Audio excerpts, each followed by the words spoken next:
Hello and welcome to the Whispering Worlds channel.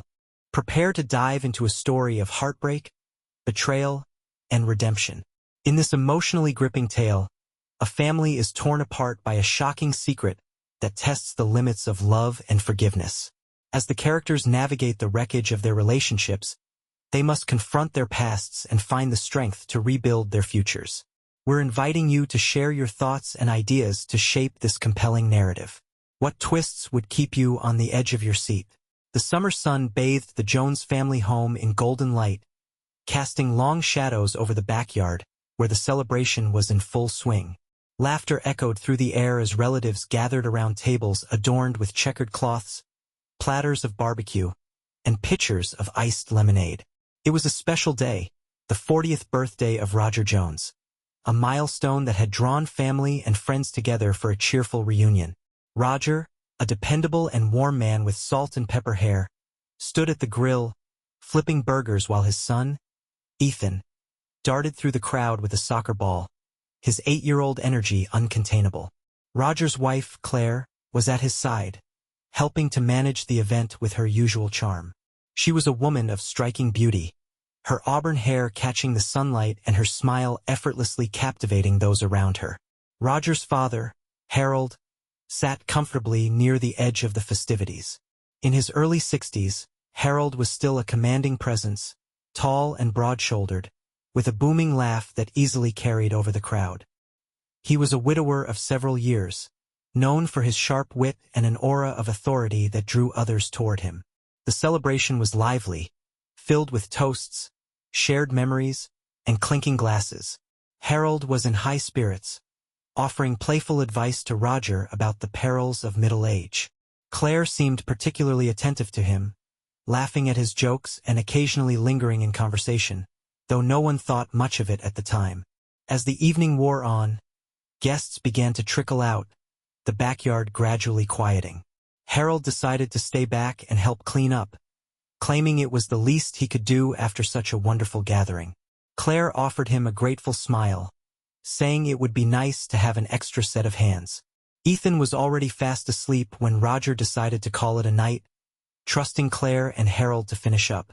"Don't stay up too late," he teased before heading upstairs. The shifting dynamic.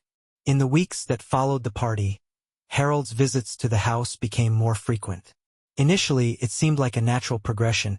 He was helping Roger with small home repairs or spending time with Ethan, who adored his grandfather. But Roger began to notice subtle changes. Claire seemed unusually cheerful whenever Harold arrived, her smiles a little brighter, her laughter a bit more pronounced. Claire also started making frequent trips to Harold's house, usually under the guise of running errands or helping him organize things. Roger dismissed his unease, attributing it to stress from work and the challenges of parenting an energetic child. One particular evening, Claire announced she'd be heading to Harold's house to drop off some leftovers. "I won't be long," she said, planting a quick kiss on Roger's cheek. Hours passed, and when Claire returned, Roger noted her slightly disheveled appearance but said nothing. The seed of suspicion had been planted, though he could not yet articulate why. Ethan's observations. Meanwhile, Ethan began sharing innocent but curious remarks about his mother and grandfather. "Mom and Grandpa laugh a lot when we're at his house," he told Roger one afternoon. "They always make me play outside so they can talk." Though Ethan's words were spoken without malice, they only deepened the gnawing sense of unease in Roger. The calm before the storm. The Jones household continued to function on the surface, with Roger burying his doubts and Claire maintaining her usual demeanor. Yet the tension between them began to build in unspoken ways. A missed glance here, a clipped tone there. Harold remained a frequent visitor, his jovial attitude masking any underlying secrets. But the cracks in the facade were growing, and Roger could sense that something was coming. He just didn't know when or how devastating it would be. The subtle tension that had begun to weave through the Jones household was growing, like a faint hum that Roger couldn't ignore. Days turned into weeks, and Harold's presence in their lives only seemed to deepen. Claire's visits to his house became routine, always justified by practical reasons. Helping him organize old photos, sorting through paperwork, or cooking meals, because he shouldn't be eating alone. Roger wanted to trust his wife. They had been married for a decade, and their bond had always seemed solid. Yet, a part of him, a small, nagging voice, refused to be silenced. A suspicious evening. It was a quiet Thursday night when Roger's concerns began to crystallize into something tangible. Claire had gone to Harold's house earlier that evening to deliver some freshly baked cookies. "I'll be back in an hour," she said cheerfully, her tone light. But an hour stretched into 2, and by the third hour Roger's patience wore thin. He paced the living room, his eyes darting to the clock every few minutes. Finally, he decided to call her. The phone rang twice before going to voicemail. "Hey, Claire, just checking in. Call me when you get this," Roger said, his voice carefully neutral. By the time Claire returned, it was past 11 p.m. She walked through the door with a casual air, carrying an empty cookie tin. "Sorry I'm late," she said, setting the tin on the counter. "We got caught up talking." Roger studied her closely. Her hair was slightly tousled, her cheeks flushed. "Talking about what?" he asked, trying to keep his tone conversational. "Oh, just family stuff," Claire replied, brushing past him. "You know how your dad loves to reminisce." Roger nodded slowly but said nothing. An innocent revelation.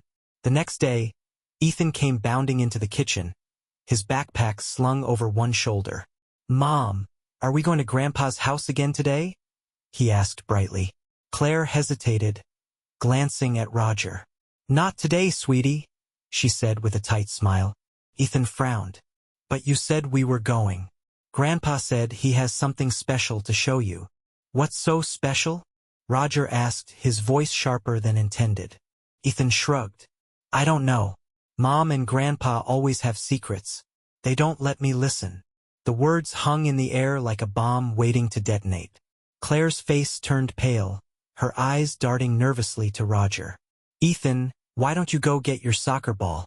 We'll practice in the yard," she said quickly. Ethan looked confused but obediently trotted off. Roger folded his arms and leaned against the counter, his gaze fixed on Claire. "Secrets?" he said, his voice low. Claire's laugh was forced. "You know how kids are. They imagine things." "Do they?" Roger asked, his eyes narrowing. The turning point. That night, Roger couldn't sleep. Ethan's innocent remark replayed in his mind, mingling with the inconsistencies he'd noticed in Claire's behavior. Finally, unable to take the uncertainty any longer, he made a decision. Roger left their bed quietly, careful not to wake Claire. He grabbed his car keys and drove the short distance to Harold's house. The neighborhood was silent, the streetlights casting a dim glow over the tidy lawns.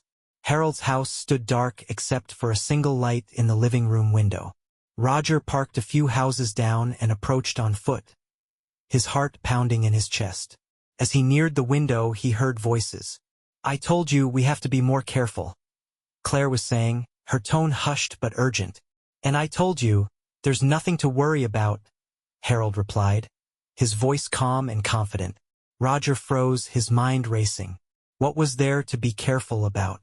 What was there to worry about? He stepped closer, straining to hear. "You don't understand," Claire said.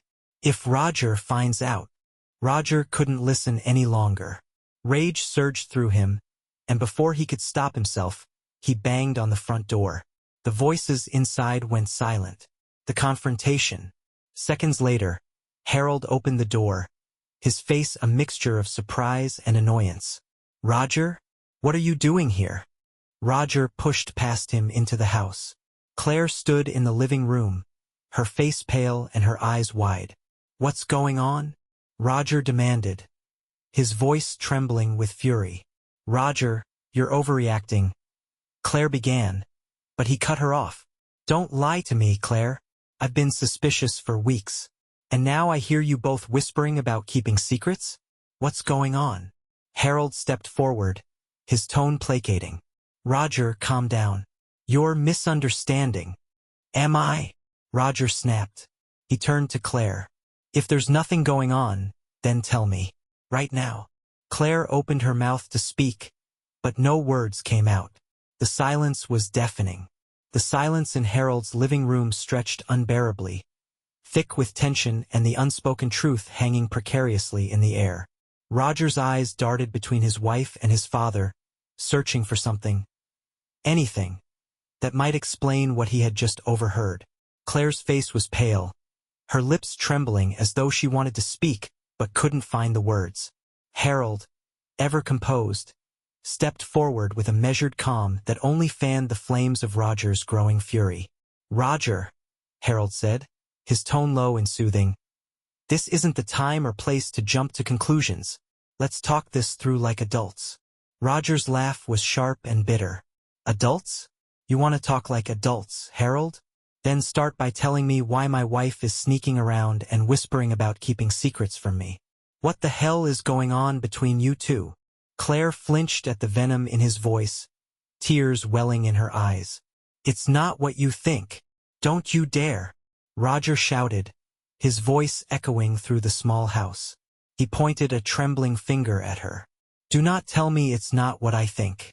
Because right now, I think the two of you have been lying to me for weeks, maybe months. So go on. Say it. Say the words I already know are true. The damning confession."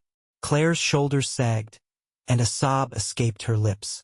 "I'm sorry," she whispered, her voice barely audible. Roger felt his stomach twist into knots. He shook his head, his hands balling into fists. "Sorry? Sorry for what?" he demanded. "For everything," she choked out, tears streaming down her cheeks. "I didn't mean for it to happen, Roger. It just did." Roger's gaze snapped to Harold, who remained unervingly stoic. "You," he said, his voice a low growl, "you're supposed to be my father. My father.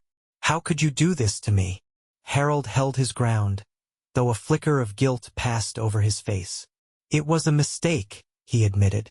"A terrible, unforgivable mistake." Roger took a step back, his entire body trembling. "A mistake? Is that what you call it? Sneaking around behind my back, betraying me in the worst possible way. You call that a mistake?" He let out a hollow laugh. "How long has this been going on?" Claire looked at him helplessly, unable to speak. It was Harold who answered, his voice steady. "A few months." The words hit Roger like a physical blow. He staggered slightly, his breath coming in short, shallow bursts. A family torn apart. Roger turned to Claire, his expression a mixture of heartbreak and disgust. "You've destroyed everything," he said, his voice breaking. "Everything we built, every promise we made. It's all gone. And for what? For this." He gestured toward Harold with a look of utter contempt. "I didn't want this to happen," Claire sobbed. "I love you, Roger. Please, we can fix this." "Fix this?" Roger interrupted, his voice rising again. "There's no fixing this, Claire. You've killed our marriage. You and him." He jabbed a finger at Harold, his rage bubbling over once more. "And you, I'll never forgive you for this. Never." Harold lowered his head, his silence speaking volumes. Roger turned on his heel and stormed out of the house, slamming the door behind him. The cool night air hit his face, but it did nothing to calm the storm raging inside him. He sat in his car, gripping the steering wheel so tightly that his knuckles turned white. The decision. By the time Roger returned home, it was well past midnight. The house was dark and quiet, save for the soft hum of the refrigerator in the kitchen. Ethan was asleep in his room, blissfully unaware of the turmoil that had just unfolded. Roger stood in the living room, staring at the family photos on the mantel. Pictures of happier times. Birthdays, holidays, vacations. All of them taunting him with memories of a life he now realized was a lie. The anger that had fueled him earlier was now replaced by a profound sense of loss. He sank onto the couch, his head in his hands, as the reality of the situation washed over him. When Claire returned home hours later, she found Roger sitting there, his face set in stone. "I'm filing for divorce," he said flatly, not even looking at her. Her breath hitched. "Roger, please. It's over, Claire," he said, his voice devoid of emotion. "You made your choice. Now I'm making mine. She tried to protest, but he held up a hand to silence her. I'll be keeping custody of Ethan. You're free to fight me on it, but I'll make sure everyone knows exactly why this marriage ended. And you, he added, his voice sharp, will never be a part of my life again. Claire's sobs filled the room, but Roger felt nothing. The woman he had loved, the woman he had trusted, was gone. In her place stood a stranger, someone who had betrayed him in ways he could never have imagined. The morning following Roger's announcement was cold and gray, mirroring the somber mood that hung over the household. Claire had spent the night in the guest room, her muffled sobs carrying faintly through the walls. Roger had barely slept, his mind a maelstrom of anger, betrayal, and grief. The sunlight creeping through the blinds felt intrusive, a reminder that life moved on even when everything seemed shattered. Ethan padded into the kitchen, rubbing his eyes. "Morning, Dad," he mumbled, his voice groggy. Roger mustered a smile for his son. "Morning, buddy. Want some pancakes?" Ethan brightened. "With chocolate chips?" "Of course," Roger said, ruffling the boy's hair. As Roger cooked, he felt the weight of the choices he would soon have to make. Ethan was his priority now. Whatever else happened, he would shield his son from the fallout of Claire's betrayal. Claire's plea. Claire emerged later, her eyes puffy and red. She hesitated in the doorway, watching Roger and Ethan laugh over breakfast. The sight twisted something deep in her chest, and she stepped forward. "Roger," she said softly. He stiffened but didn't look at her. "Not now, Claire. Please," she insisted. "We need to talk." Roger glanced at Ethan, who was busy doodling on a napkin. "Go play in your room for a bit, buddy," he said gently. Ethan frowned but nodded, leaving the two of them alone. "What do you want?" Roger asked, his voice cold. Claire wrung her hands, her gaze darting around the room as if searching for the right words. "I made a mistake," she said, her voice trembling. "A horrible, unforgivable mistake. But I don't want to lose our family. I love you, Roger. I love Ethan. Please, don't let this be the end." Roger's jaw tightened. "You love me?" he said bitterly. "You have a funny way of showing it." Tears spilled down Claire's cheeks. "It wasn't about love. It was a moment of weakness. I was lonely, and Harold, he filled a void I didn't even realize I had. But it didn't mean anything. I swear it didn't." Roger stood abruptly, the chair scraping against the floor. "Didn't mean anything? You destroyed our marriage for something that didn't mean anything." Claire flinched at the venom in his voice.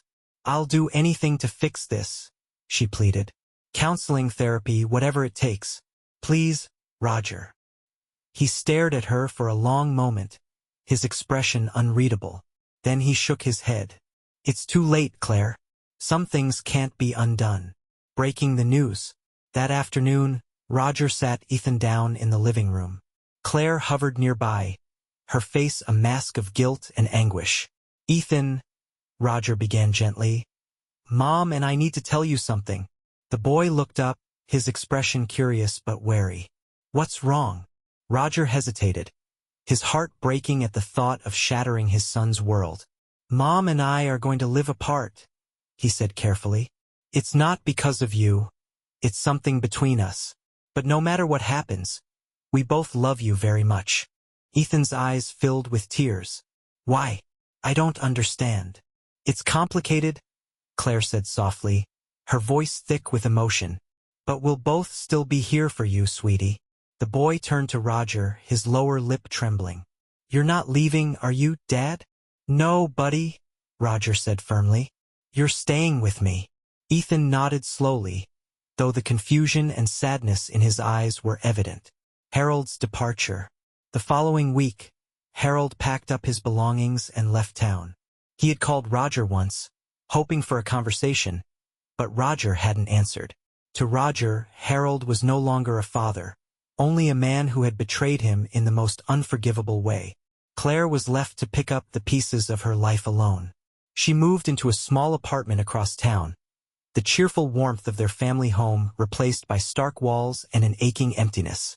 Her visits with Ethan were limited to weekends, and though she tried to make them special, the boy's subdued demeanor made it clear that things would never be the same.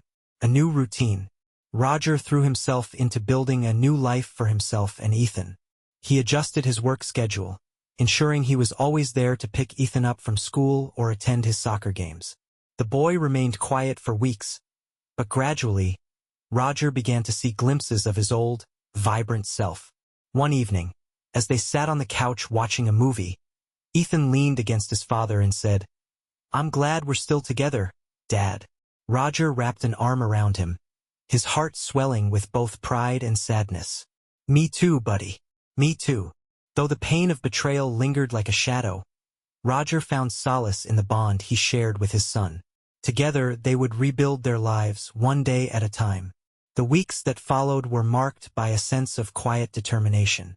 Roger had filed for divorce, and the paperwork was grinding its way through the legal system. While the process was emotionally draining, it also brought Roger a strange sense of clarity. He had a purpose now, to create a stable, happy life for Ethan. Claire, on the other hand, was drowning in regret. Her once vibrant personality had dulled, her days a blur of loneliness and reflection. She tried to reach out to Roger more than once, hoping to talk things through, but he had made his position clear. There was no going back. Ethan's struggles.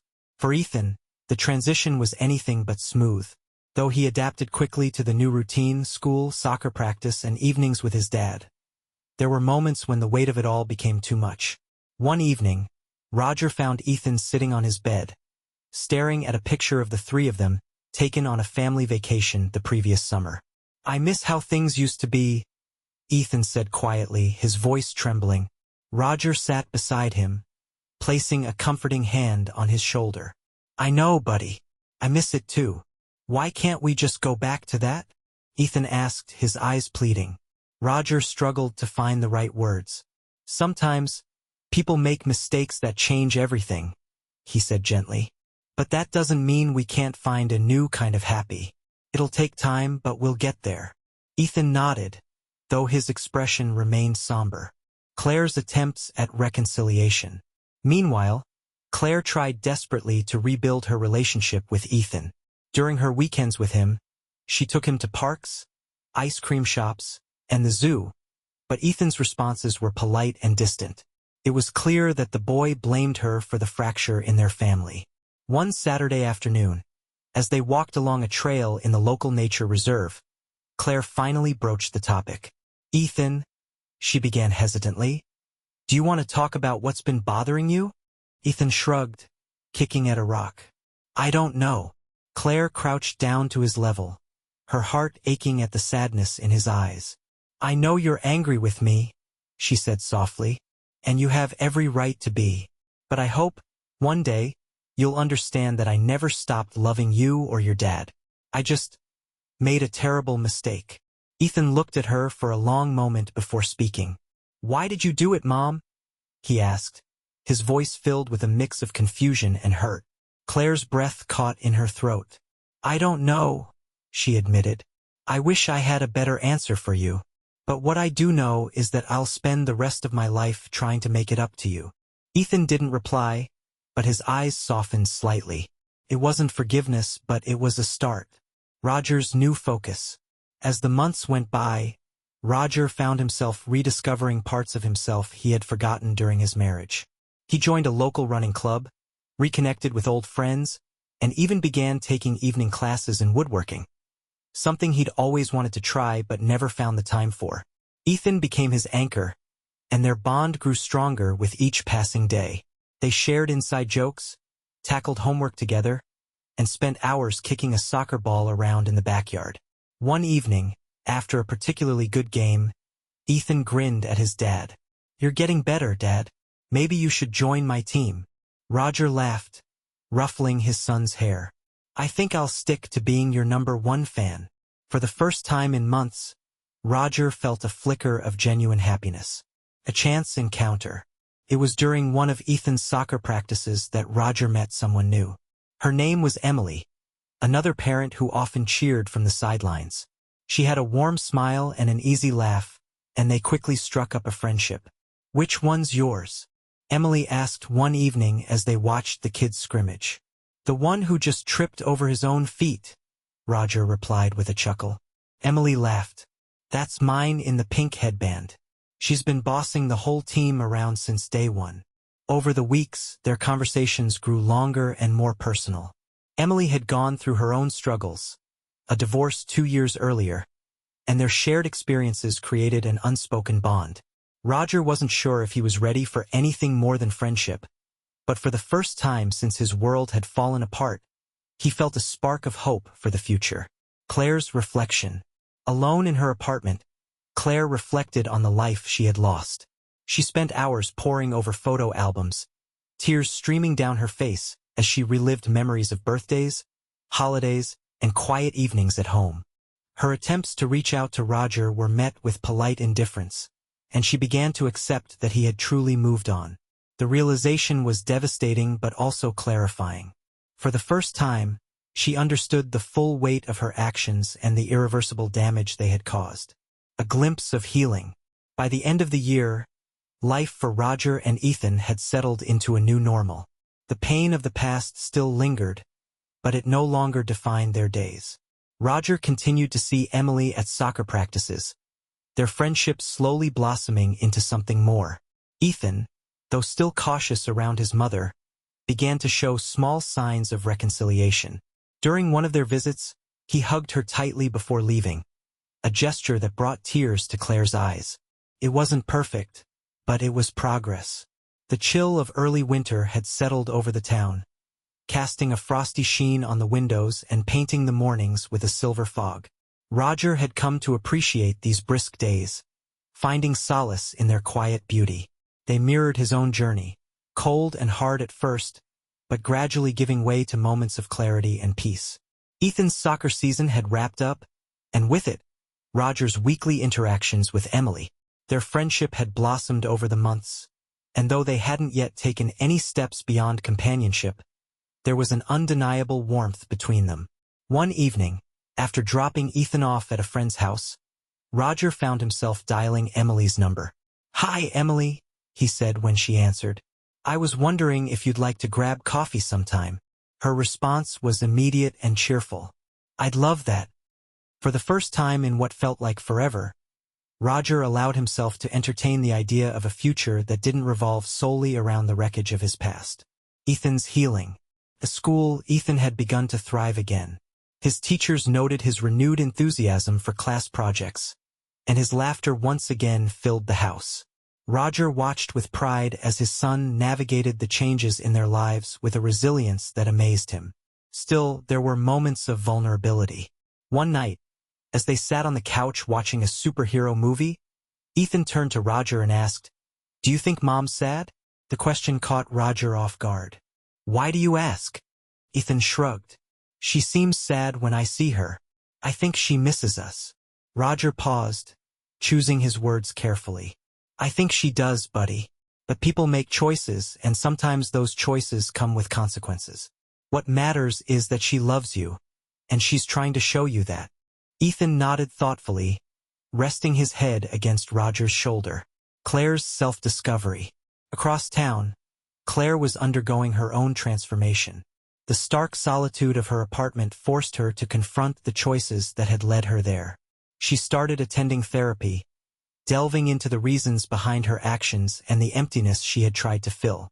Through her sessions, Claire began to recognize patterns in her behavior, her tendency to seek validation, her struggles with self-worth, and she committed to breaking free from them.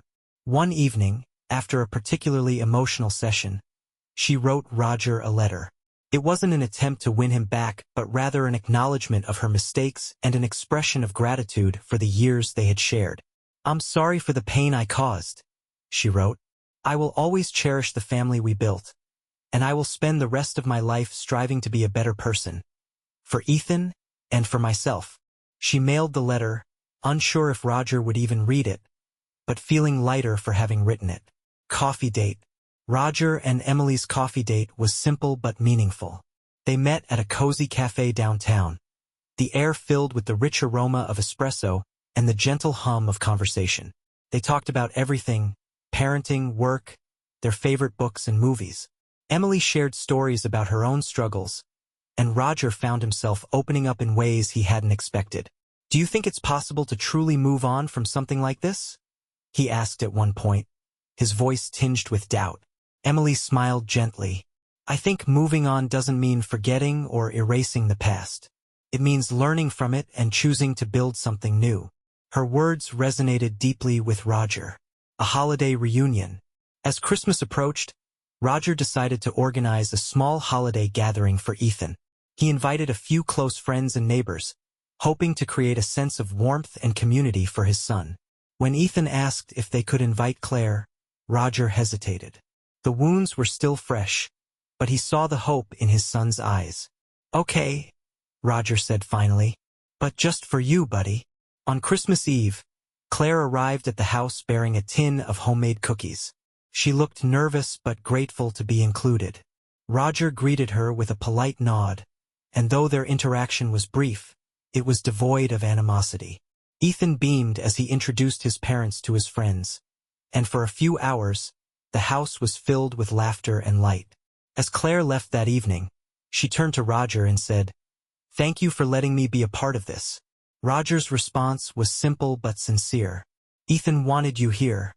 That's what matters." Looking ahead, that night, as Roger tucked Ethan into bed, he felt a sense of calm he hadn't known in months. The road ahead was still uncertain, but for the first time he believed it could lead somewhere good. And for Roger, that was enough. The chill of January brought a sense of quiet renewal. The holidays had passed, leaving behind a mix of fond memories and lingering questions.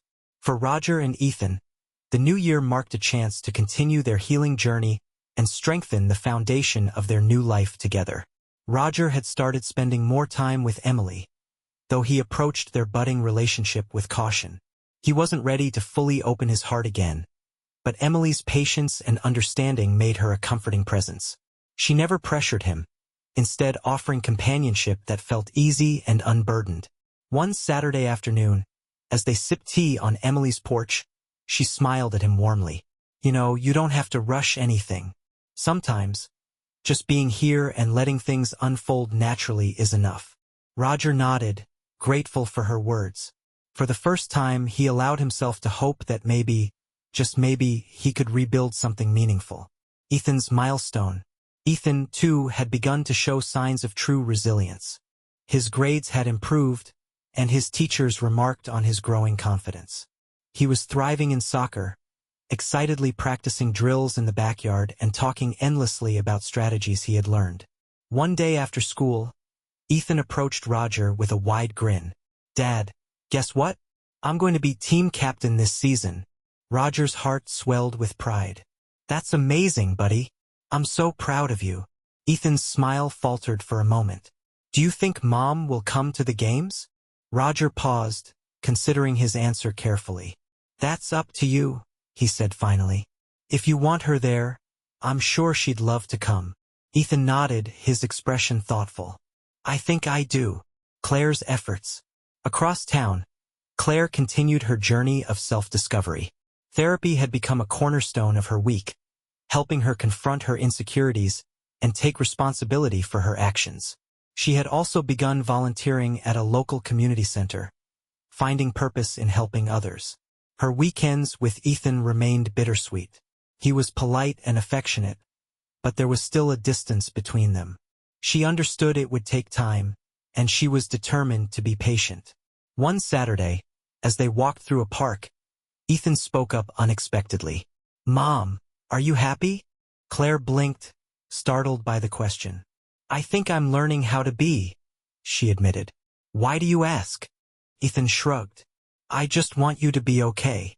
Tears stung Claire's eyes. "I'll be okay, sweetie. As long as I have you, I'll always be okay." Ethan hugged her tightly, a gesture that filled her heart with a small but powerful sense of hope. An unexpected encounter. One evening, as Roger and Ethan browsed a bookstore downtown, they ran into Harold. The sight of him sent a jolt through Roger, his initial reaction a mix of anger and discomfort. Harold looked equally surprised, his gaze flickering to Ethan before landing on Roger. "Roger," he said cautiously. "Ethan." Ethan hesitated, glancing up at his father for guidance. Roger forced himself to take a deep breath, reminding himself that this moment was about his son. "Hi, Grandpa," Ethan said softly. Harold's face softened, and he knelt to Ethan's level. "Hey there, champ. How have you been?" "Good," Ethan replied, his tone shy but not unfriendly. Roger remained silent, his arms crossed as he watched the exchange. Harold eventually straightened and turned to him. "Roger, I know you have every reason to hate me," Harold said quietly, "and I don't expect forgiveness. But I'd like a chance to make things right with Ethan, if that's something you'd allow." Roger stared at him for a long moment, his mind a whirlwind of conflicting emotions. Finally, he said, "That's Ethan's choice, but you and we're done." Harold nodded, accepting the terms without protest. A step toward forgiveness. Later that night, as Roger tucked Ethan into bed, the boy looked up at him with wide eyes. "Dad, do you think it's okay if I see Grandpa sometimes?" Roger hesitated, his heart aching at the question. He wanted to protect Ethan from further pain, but he also knew that his son deserved the chance to make his own choices. "If that's what you want, buddy, we can make it work," Roger said finally. Ethan smiled and hugged his father tightly. "Thanks, Dad." The turning point. The following weeks brought a sense of tentative peace. Ethan began visiting Harold occasionally, always with Roger's oversight. Claire continued to rebuild her life, grateful for the growing connection she shared with her son. Roger and Emily's friendship deepened, their conversations touching on dreams for the future and the lessons they'd learned from their pasts. One evening, as they walked through the park together, Emily reached for Roger's hand. He didn't pull away. For Roger, the path forward was still uncertain, but he no longer felt defined by the betrayal that had shattered his world. Each step he took was a step toward healing, and with Ethan by his side, he knew they could face whatever came next. Spring arrived with its promise of renewal, and the town came alive with blooming flowers and vibrant greenery. For Roger and Ethan, life had settled into a comfortable rhythm. Though the scars of betrayal remained, they no longer defined every moment of their days. Roger had started to find genuine joy in his relationship with Emily. Their connection deepened over shared dinners, long conversations, and quiet evenings spent watching Ethan's soccer practices. Still, Roger was careful not to rush into anything.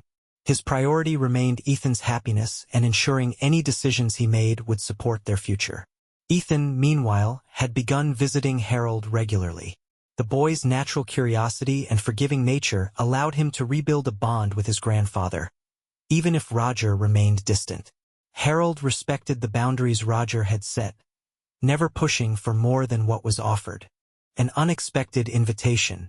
One afternoon, Claire called Roger with a surprising request. "I'm planning a small birthday party for Ethan at the community center," she said hesitantly. "I'd like you to come. I think it would mean a lot to him if we could do this together." Roger was silent for a moment, weighing his response. The idea of sharing a space with Claire and possibly Harold was uncomfortable, but he knew Ethan would love the gesture. "Okay," he said finally. For Ethan. The birthday party. The community center was decorated with bright balloons and a banner that read, "Happy Birthday, Ethan." A small group of friends, neighbors, and family members had gathered, their chatter filling the room with warmth.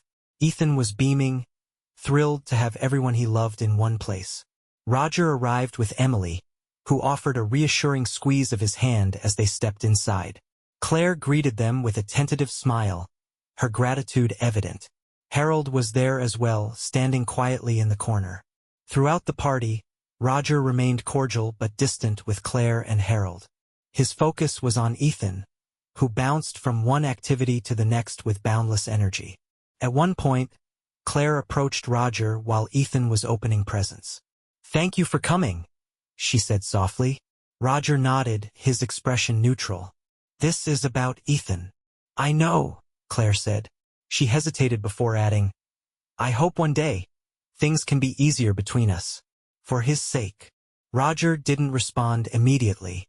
Instead, he watched Ethan tear into a brightly wrapped package, his laughter ringing through the room. "We'll see," he said finally. A shared moment. As the party wound down, Ethan approached Roger and Claire with a hopeful expression. "Can we take a picture? All three of us." Roger hesitated, his instinct to refuse clashing with the joy in Ethan's eyes. Finally, he nodded. They stood together in front of the banner, Ethan sandwiched between them. A neighbor snapped the photo, capturing a moment that, while imperfect, held the faintest glimmer of unity. Later that evening, Ethan showed the photo to Roger. "I like this one," he said. Roger studied the image. Claire's smile was small but sincere, and Ethan's happiness was undeniable. Though Roger's own expression was guarded, he couldn't deny the significance of the moment. "I like it too," he admitted, moving forward. In the weeks that followed, Roger and Claire found themselves communicating more openly, though their interactions remained focused on co-parenting. They discussed Ethan's schoolwork, his soccer practices, and plans for summer vacation. While Roger couldn't forget what had happened, he recognized the importance of fostering a healthy environment for their son. Emily continued to be a steady presence in Roger's life, her patience and understanding a source of comfort. She met Ethan officially during a casual outing to the park, and the two quickly formed an easy rapport. One evening, as Roger and Emily sat on the porch watching the sunset, she turned to him and said, "I think you're doing an amazing job." Roger smiled, her words warming something deep within him. "Thanks. I'm trying." Claire's journey. Claire, too, was trying. She poured herself into her volunteer work and continued therapy, slowly building a life that, while different from what she had imagined, was meaningful in its own way. Her relationship with Ethan improved as she learned to be present and patient, allowing him to set the pace of their connection. During one of their visits, Ethan surprised her by saying, "I think you're a really good mom." The words brought tears to her eyes. "Thank you, sweetheart," she said, hugging him tightly, a fragile peace. By the time summer arrived, the Jones family had reached a fragile peace. Roger and Claire remained firmly apart, but their shared love for Ethan allowed them to navigate their new dynamic with a sense of purpose. Harold, while still estranged from Roger, maintained his connection with Ethan, careful not to overstep his bounds. And for Roger, the future felt brighter than it had in a long time. His growing relationship with Emily, his deep bond with Ethan, and his own sense of self-reliance gave him the strength to look ahead with hope. Though the scars of betrayal would never fully fade, they no longer dictated the course of his life. The long days of summer brought warmth and light to Roger and Ethan's lives. The past year had been one of upheaval and change, but they had emerged stronger, their bond forged in the fire of shared challenges. Now, as the season unfolded, it felt like the perfect time to begin anew. Roger and Emily had grown closer, their relationship blossoming into something both natural and profound. Emily's presence in Roger's life was steady and grounding, and her kindness toward Ethan only deepened Roger's appreciation for her. Ethan, for his part, seemed to adore Emily, often seeking her out to show off a new soccer move or ask her opinion on his latest drawing. Though Roger was careful not to rush into anything, he began to see Emily as more than just a comforting presence. She had become a partner in every sense of the word, a source of support, laughter, and hope. A family vacation. One evening, as they sat around the dinner table, Ethan brought up an idea that had been bubbling in his mind for weeks. "Dad," he said, his eyes bright, "can we go on a trip this summer? Like to the beach or something?" Roger exchanged a glance with Emily, who smiled encouragingly. "That sounds like a great idea," she said. Roger nodded. "I think we can make that happen. What do you think, buddy? A weekend at the beach?" Ethan grinned. "Yes. Can Emily come too?" The question caught Roger off guard, but Emily's warm laugh eased the moment. "Only if it's okay with your dad," she said. Roger smiled. "I think that can be arranged."